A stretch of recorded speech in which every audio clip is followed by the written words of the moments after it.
The Life of Liam. Hi, Phil from Wales. Hello, Liam, from England, in fact. My question is this. When did you decide that enough was enough? What was the final nail in the coffin? What made you go on betting on properties one day to deciding, right, that's it? Thanks for your question. It sort of goes on actually from what Kevin asked, which is, at what point do you say enough is enough? And you know what? Throughout the time I gambled, I told myself enough was enough more times than I can remember, or indeed probably count.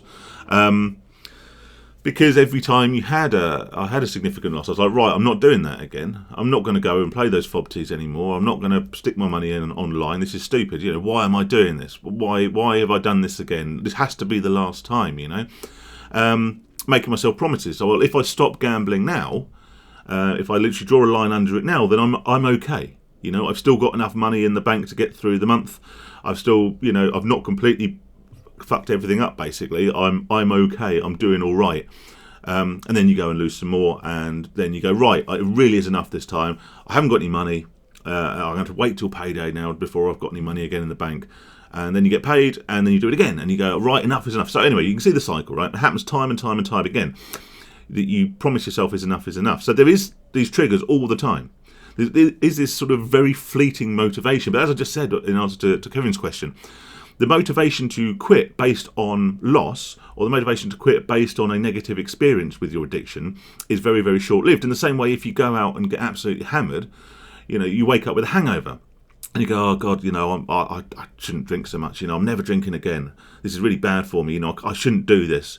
And then the hangover starts to wear off by lunchtime. Someone gives you a call and says, oh, do you fancy meeting down the pub and having a couple this evening? And you go, yeah, go on. Then the couple turns into 10 pints. You come home, you wake up in the morning feeling hungover, thinking, oh God, I'm not going to do this again. And the cycle continues. So, yes, there can be triggers to quit. And I had those triggers all the time. However, if to be completely honest with you, Liam, I don't actually remember there being any specific event, any specific occasion that led me to be more successful in my recovery. Like I say, this isn't my first attempt at abstinence and at recovery. In fact, there's been many, some lasting hours, some lasting weeks, none lasting years until obviously now. But I don't remember there being any sort of specific trigger. There wasn't some dramatic fallout, some dramatic life event that made me sort of need to address it. I've needed to address it for years. But no, I genuinely can't think of anything sort of specific that made me think, enough is enough, I need to stop.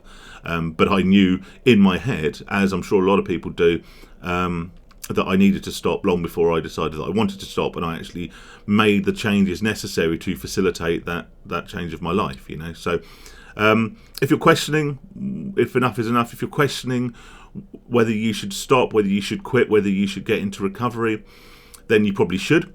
But as I say, and as I'll probably say multiple times in this video, if you're going to quit, you need to want to. Needing to is never enough, unfortunately, because you need to actually want to make those changes. And many of the times I felt I needed to make those changes and fleetingly wanted to make those changes because I was suffering the results of my addiction. It subsided. I didn't really want to change at all. I didn't want to stop gambling. I just wanted to stop losing, basically. And then, I fell back into old habits. But thanks for your question anyway.